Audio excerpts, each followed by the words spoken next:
Hello, मैं आकाश कुमार मिश्रा आप सभी लोगों का स्वागत करता हूं अपने YouTube चैनल देव फिजिक्स एकेडमी पर। आज मैं आप सभी लोगों के लिए लेकर के आया हूं क्लास 12 फिजिक्स का पार्ट 10, जिसमें हम लोग जानेंगे गॉस लॉ के बारे में और साथ ही साथ गॉस लॉ को प्रूफ भी करेंगे और कुछ इंपॉर्टेंट पॉइंट्स होंगे जो गॉस लॉ के बारे में हम लोग डिस्कस करेंगे। सो लेट्स किसी भी प्लेन शीट से पास होने वाले इलेक्ट्रिक फ्लक्स को कैलकुलेट करना है तो हम फॉर्मूला यूज करते हैं phi is equal to E dot A या फिर ई ए कॉस थीटा। यहां पर थीटा जो है वो इलेक्ट्रिक फील्ड और एरिया वेक्टर के बीच का एंगल होता है।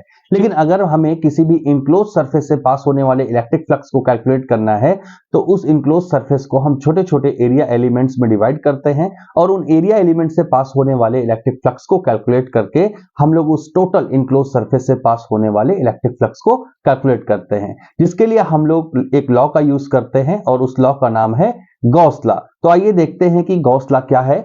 According to Gauss law, the total flux linked with a closed surface is 1 by epsilon naught times the charge enclosed by the closed surface. Gauss law के according अगर हमारे पास कोई भी एक इनक्लोज सरफेस है तो इस इनक्लोज सरफेस के अंदर अगर हमने कोई भी क्यू चार्ज प्लेस किया हुआ है तो इस चार्ज से निकलने वाली जो इलेक्ट्रिक फील्ड लाइंस होंगी जैसे ही इस इनक्लोज सरफेस से पास होंगी उन्हें हम लोग इलेक्ट्रिक फ्लक्स का नाम दे देंगे।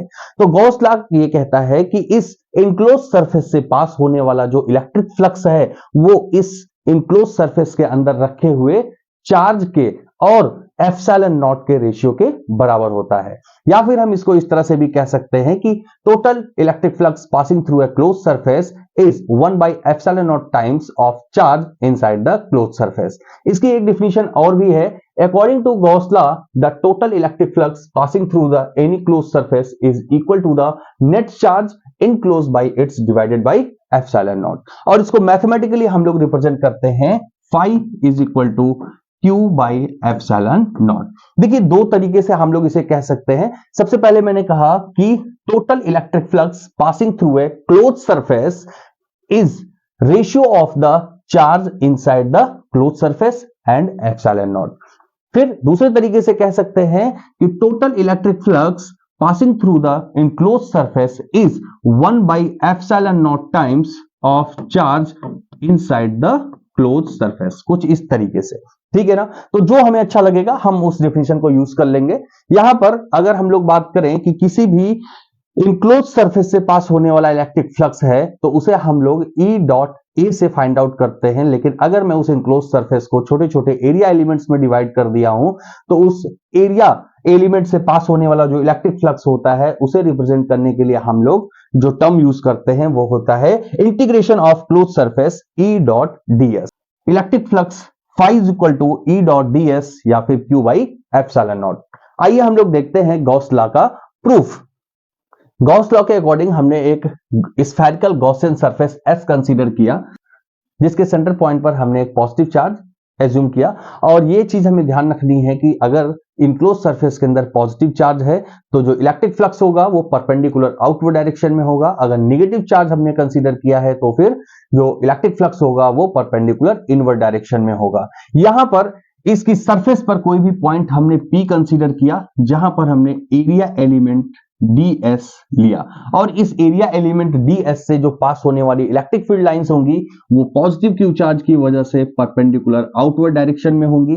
और ये जो एरिया एलिमेंट है इस पर जो एरिया वेक्टर होगा वो भी परपेंडिकुलर आउटवर्ड डायरेक्शन में होगा जिसे यहां एन कैप से दिखाया गया है। तो अगर हमें ये पता करना हो कि इस पॉइंट P पर जो हमने इसकी सरफेस पर पॉइंट P माना है इस पॉइंट P पर जो इलेक्ट्रिक फील्ड इंटेंसिटी होगी वो कितनी होगी तो हमें पता है electric field intensity is equal to होगी K Q by R square क्योंकि ये जो सेंटर पॉइंट O है इस पॉइंट P की डिस्टेंस कितनी है R है, इसलिए हमने यहां पर जो इलेक्ट्रिक फील्ड इंटेंसिटी है वो के क्यू बाई आर स्क्वायर है।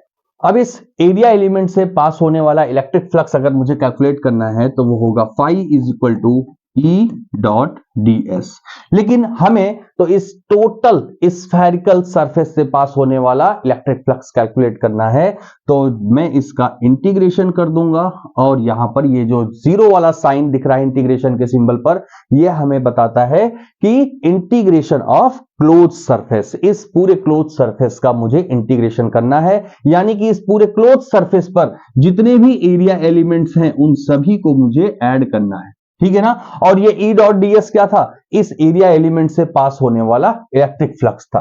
तो यहां पर देखिए, अगर मैं कहूं कि जो E है इलेक्ट्रिक फील्ड इंटेंसिटी, वो इस स्फेरिकल सरफेस के हर एक पॉइंट पर उसकी वैल्यू क्या रहने वाली है, सेम रहने वाली है। जितनी electric field intensity P point पर होगी उतनी ही इलेक्ट्रिक फील्ड इंटेंसिटी इस पॉइंट पर होगी, क्योंकि ये जो सेंटर से डिस्टेंस है इसकी कितनी है, वो हर एक जगह पर इक्वल है। तो E क्या हो जाएगा, कांस्टेंट हो जाएगा, जो कि इस इंटीग्रेशन के बाहर हो जाएगा, और यहां पर इंटीग्रेशन सिर्फ किसका होगा, ds का होगा।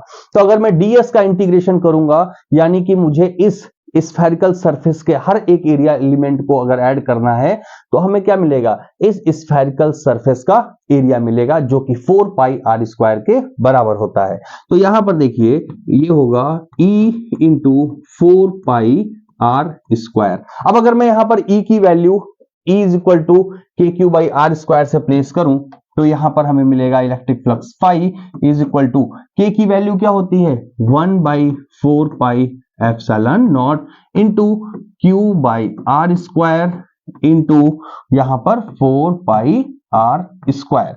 ये वैल्यू हम लोगों को मिल गई। अगर मैं इसे सिंपली कैलकुलेट करता हूं तो हमें जो वैल्यू मिलेगी, देखिए 4 पाई से कैंसिल हो गया, आर स्क्वायर से कैंसिल हो गया, और जो इलेक्ट्रिक फ्लक्स मिला हम लोगों को वो आया क्यू बाई एप्सिलॉन नॉट। देखिए यहां पर हमारा वही इक्वेशन आ गया कि total electric flux passing through the close surface is 1 by epsilon naught times of charge inside the closed surface। ठीक है, तो यहां से हम लोग किसी भी क्लोज सरफेस से पास होने वाले इलेक्ट्रिक फ्लक्स को इजीली कैलकुलेट कर सकते हैं। तो आइए देखते हैं कुछ इंपॉर्टेंट पॉइंट्स के बारे में जो गॉस लॉ के हैं।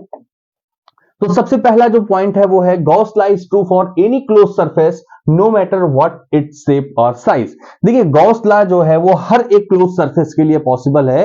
ये मैटर नहीं करता है कि उस सरफेस का शेप और उसकी साइज कैसी है, ये बिल्कुल भी मैटर नहीं करता है। लेकिन यहां पर जो भी गॉसियन सरफेस हमें कंसीडर करनी है वो कैसी होगी, 3 डायमेंशनल होगी, यानी कि 3D होगी। 2D के लिए अप्लाई नहीं होगा, क्योंकि वहां पर हम ऐसा एज्यूम नहीं कर सकते हैं। नेक्स्ट पॉइंट है the surface that we chosen for the application of Gauss law is called the Gaussian surface।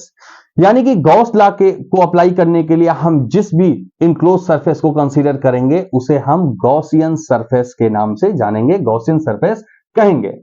If the closed Gaussian surface have n symmetrical faces, then the electric flux passing through one face will be 1 by n times the total flux passing through the surface। देखिए यहां पर अगर हमने कोई भी Gaussian surface consider की है जिसके पास n number of symmetric faces हैं, तो किसी भी एक फेस से जो पास होने वाला इलेक्ट्रिक फ्लक्स होगा वो 1 बाई n टाइम्स होगा। जैसे एग्जांपल के लिए हमने मान लिया कि हमारे पास एक क्यूब है और जो चार्ज है वो इस क्यूब के सेंटर पॉइंट पर सिचुएटेड है। अब इस क्यूब के एक सरफेस से जो पास होने वाला इलेक्ट्रिक फ्लक्स होगा उसे हम लोग लिखेंगे phi is equal to 1/6 Q by epsilon not. यहां पर 1/6 क्या है, क्योंकि किसी भी क्यूब की जो सिमेट्रिक सरफेसेस होंगी वो कितनी होंगी, 6 होंगी, इसलिए हमने यहां पर 1/6 क्यू बाई एप्सिलॉन नॉट किया। यानी कि ये एक सरफेस से पास होने वाला इलेक्ट्रिक फ्लक्स है। ठीक है, तो मैं उम्मीद करता हूं कि आप सभी लोगों के समझ में आया होगा। अगर आपके समझ में आया है तो प्लीज इसको लाइक करिए, शेयर करिए और सब्सक्राइब भी करिए, ताकि अगली वीडियो की नोटिफिकेशन आपको जल्द से जल्द मिल सके। Thank you very much.